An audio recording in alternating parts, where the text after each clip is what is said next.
तमाम जानकारी और सीधे रुख करेंगे।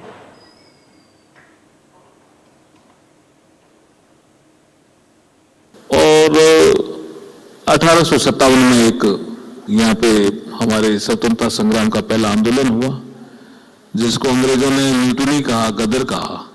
उसके बाद 1858 से हमारे यहाँ कोडिफिकेशन शुरू हुआ।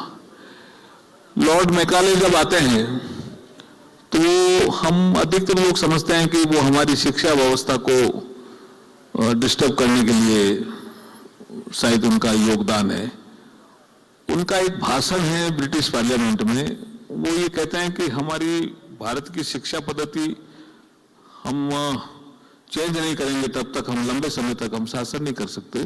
लेकिन वो कोडिफिकेशन पे जोर देते हैं कि कानून बनने चाहिए। तो आपने देखा होगा कि आईपीसी हमारे यहाँ उसी पीरियड में बना, हमारे यहाँ सीआरपीसी भी उसी पीरियड में बना 1898 में, 1860 में हमारा आईपीसी बन गया।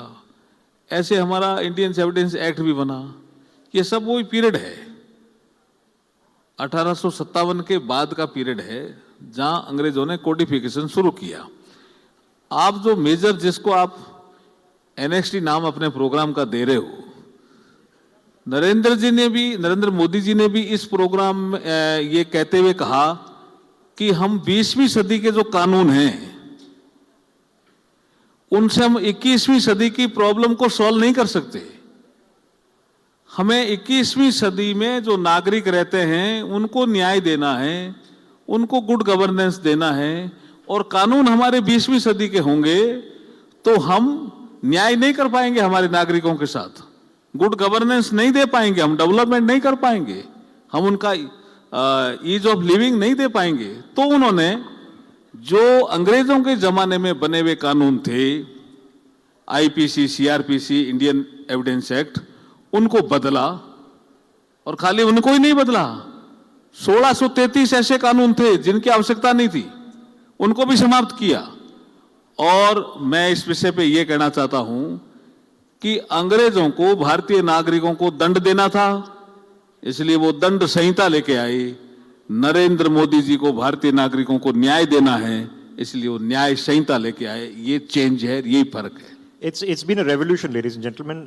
So the entire penal code, the legislative code in terms of the application to criminal laws have all been changed in the past 2 years. They've all been modernized, enhanced. It's called the Bharatiya Nyaya Samiti. Sir,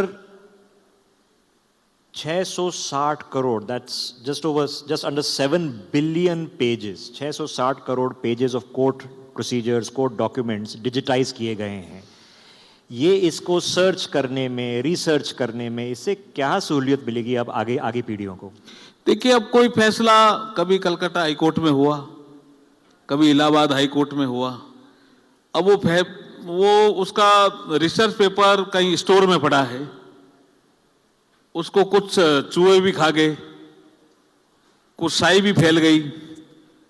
तो वो जो research करने वाला है या जो हमारा advocate है, वो उस फैसले में जज ने क्या लिखा, क्या आर्गुमेंट हुए, वो देख नहीं पाएगा ढंग से। इसलिए हमने डिजिटलाइजेशन के काम को बड़े पैमाने पर हाथ में लिया। और जैसे आपने कहा कि आने वाले समय में अगर कोई आदमी, जब से हमारे यहाँ कोर्ट सिस्टम शुरू हुआ है, इवन हम पहले से भी हमारे यहाँ जो हमारे भारत में ग्रामीण क्षेत्रों में जो पंच व्यवस्था थी, उनका भी कोई ताम्र पत्र है तो हम उसको भी डिजिटलाइज कर रहे हैं। कारण क्या है कि भारतीय न्याय व्यवस्था उस समय भी बहुत अच्छी स्थिति में थी, ऐसी बात नहीं है। जब हम स्वतंत्र नहीं रहे, परतंत्र हो गए, तो हमारे पर दूसरी एक न्याय व्यवस्था थोप दी गई। तो हमारी जो न्याय व्यवस्था थी, जिसको हमने पंच परमेश्वर की न्याय व्यवस्था की, वो हमारे से लुप्त होती गई। तो हमने मैन्युस्क्रिप्ट्स के माध्यम से भी उनको ढूंढा और उन सब का हम डिजिटलाइजेशन करा रहे हैं, जिनका लीगल इंपोर्टेंस है। ये आने वाले समय में ये बहुत बड़ा क्रांतिकारी कदम है न्याय के क्षेत्र में। 7 billion pages of court records from all over the country. Sir, ease of living की मैं बात कर रहा था। प्रधानमंत्री भी इसकी चर्चा करते हैं क्योंकि नागरिक के लिए, सिटीजन के लिए, दैट्स व्हाट मैटर्स। जब हम स्कूल में थे, कॉलेज में थे, कुछ एप्लीकेशन फाइल करने के लिए या कॉलेज में एडमिशन करने के लिए सब कुछ गजेटेड ऑफिसर से अटेस्ट कराना पड़ता था। अब सेल्फ अटेस्टेशन है, ऑनलाइन फाइलिंग है। सो ईज ऑफ लिविंग से जो कानून घट रहे हैं, डिजिटलाइजेशन हो रही है, और नागरिक में जो हम कॉन्फिडेंस दिखा रहे हैं कि आप सच बोलते हो एंड वी ट्रस्ट यू, इससे ईज ऑफ लिविंग की क्या बढ़ोतरी हो रही है? देखिए, हम अगर लीगल फील्ड में बात करें तो हमारे यहाँ e court project phase 1, phase 2, phase 3, अभी 3 में हम चल रहे हैं। एक मैं लिटिगेंट के नाते बात करूं कि अगर मेरा केस चल रहा है और मेरी अगली पेशी क्या है, तो इस प्रोजेक्ट से पहले मैं वकील साहब को पूछता या मैं रीडर को पूछता मेरी नेक्स्ट पेशी क्या है।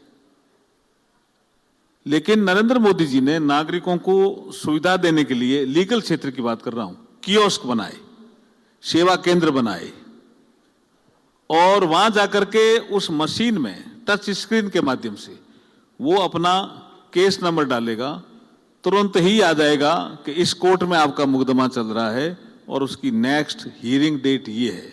यही ईज ऑफ लिविंग हम हर क्षेत्र में लीगल फील्ड में उपलब्ध करा रहे हैं। अर्जुन राम मेघवाल जी, थोड़ा एक टेक्निकल सवाल पूछूंगा क्योंकि आप इस पे चर्चा बहुत करते हैं। दिस कॉन्सेप्ट के लिटिगेशन कम हो, ऑल्टरनेटिव डिस्प्यूट रिड्रेसल मैकेनिज्म्स की बढ़ोतरी हो, इस पे क्या भारत में काम चल रहा है? देखिए, ADR, alternate dispute resolution mechanism, एक कंसेप्ट जो था उसको नरेंद्र मोदी जी के पीरियड में बहुत काम हुआ है। हमने मीडिएशन को बढ़ाया है, हमने कंसिलिएशन को बढ़ाया है और हमने आर्बिट्रेशन को बढ़ाया है। और इसके द्वारा हम चाहते हैं, और प्री लिटिगेशन सिस्टम को भी हमने ठीक किया है, कॉमर्शियल कोर्ट हमने मजबूत किए हैं। इससे जो पेंडिंग मुकदमे हैं वो निश्चित रूप से कम होंगे। ये हमारे, और उसके साथ साथ जो हमारा ई कोर्ट प्रोजेक्ट 3 है, उसके माध्यम से सपोज करो कई बार दिल्ली में क्या होता है, एडवोकेट ट्रैफिक में फंस गए और कोर्ट नहीं पहुंच पाए, उनका केस सुनवाई के लिए आ गया, तो उस समय तो वो अपनी आर्ग्यूमेंट ही नहीं कर पाते थे। पहले एक टाइम था, अब हमने वीडियो कॉन्फ्रेंस के माध्यम से भी आप अपने केस को आर्ग्यू कर सकते हो, सुविधा दी। हमने ई फाइलिंग की सुविधा दी कि जो नए एक्ट जिनको आपने कहा कि आईपीसी की जगह हम भारतीय न्याय संहिता लेके आए और सीआरपीसी की जगह हम नागरिक सुरक्षा संहिता लेके आए, इंडियन एविडेंस की जगह हम भारतीय साक्ष्य अधिनियम लेके आए, इनमें हमने ये प्रावधान किया कि आप घर बैठे भी ई फाइल कर सकते हो, और अगर आप कहीं रास्ते में हो और कोर्ट नहीं पहुंच पा रहे हो तो आप अपना कंप्यूटर खोलिए, आप लैपटॉप खोलिए और कोर्ट से रिक्वेस्ट करिए कि मैं वीडियो कॉन्फ्रेंस के माध्यम से मेरे केस को आर्ग्यू कर सकता हूं। ये ईज ऑफ लिविंग है इन लीगल फील्ड में। सर, एडीआर के साथ साथ आर्बिट्रेशन का भी मुद्दा होता है। नो, ये थोड़ा तकनीकी सवाल है, लेकिन कभी कभी आर्बिट्रेशन भारत से बाहर चले जाता है। लोग कहते हैं सिंगापुर जाओ, दूर जाओ। भारत ये आर्बिट्रेशन का हेडक्वार्टर कैसे बन सकता है? देखिए, ये आपने बहुत सही सवाल उठाया। 4 ऐसे आर्बिट्रेशन सेंटर हैं जिनकी आप क्रेडिट कहिए कि पूरे इंटरनेशनल मार्केट में काफ़ी अच्छी बनी हुई है। उसमें आपका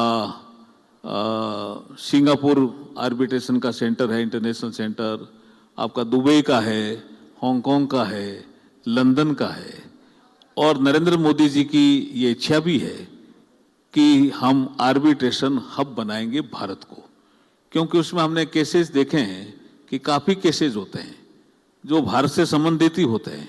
एडवोकेट भी कई बार भारत के होते हैं, कई बार 1-2 बार तो ऐसा समझ में आया कि जज भी भारत के हैं।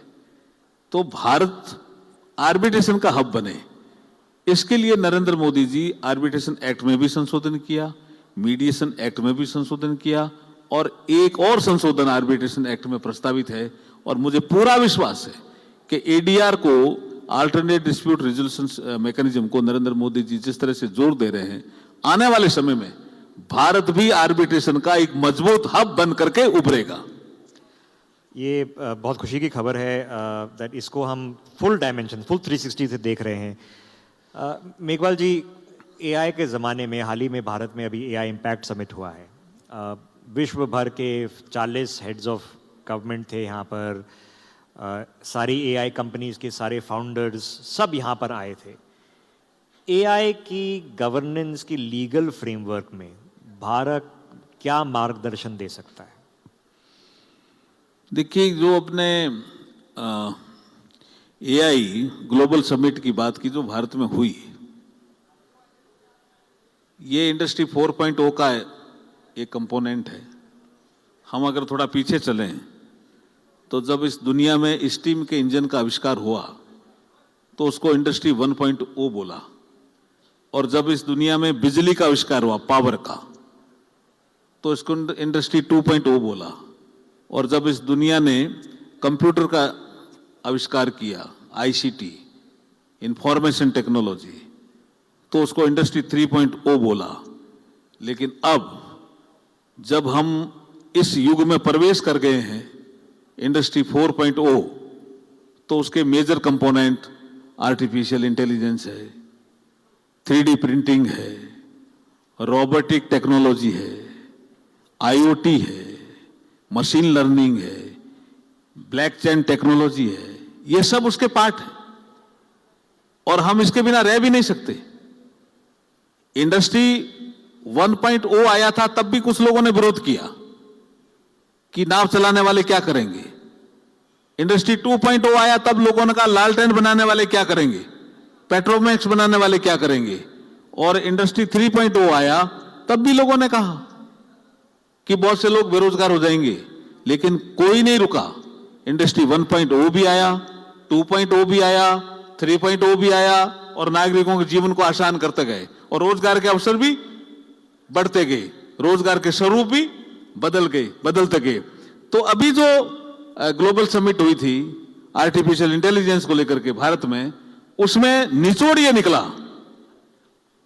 कि माना ये हमारे लिए चैलेंज है आर्टिफिशियल इंटेलिजेंस, इसमें साइबर केसेस बढ़ेंगे, क्रॉस बॉर्डर टेररिज्म के कुछ केसेस बढ़ेंगे, चैलेंज है, लेकिन इस चैलेंज को हमें अवसर में बदलना है।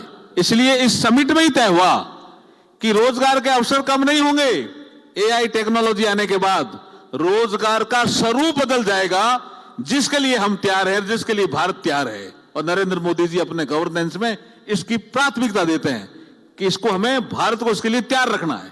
और आपकी आज की कॉन्फ्रेंस, आपका सेमिनार भी इसी को ही इंगित कर रहा है। मेघवाल जी, इसी मामले पे और इसी मुद्दे पे आर्टिफिशियल इंटेलिजेंस पे इसकी लाइन कहाँ है, हद कहाँ है कि आर्टिफिशियल इंटेलिजेंस, क्योंकि आजकल लॉ स्टूडेंट्स इस्तेमाल कर रहे हैं उसे ऐसे रिसर्च करने के लिए। कुछ लोग कह रहे हैं रिसर्च करना एआई से अच्छा है, सही है, लेकिन एआई आपका पेपर लिख रहा है वो गलत है। In the legal fraternity with in the practice of law line क्या है? क्योंकि कुछ लोग तो बोल रहे हैं कि ऐसा जमाना आएगा कि भाई कंप्यूटर ही जजमेंट भी पास कर रहा है। कुछ देशों में इस तरह के प्रयास हो भी रहे हैं, लेकिन इसके बावजूद भी हम कहते हैं कि टेक्नोलॉजी अपनी जगह है और मनुष्य का दिमाग अपनी जगह है। ह्यूमन बीइंग का स्थान कोई टेक्नोलॉजी नहीं ले सकती।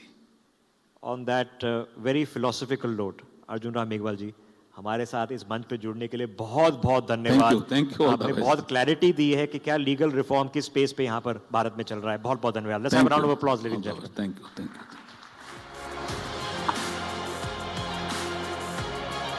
That, of course, was our special segment on next.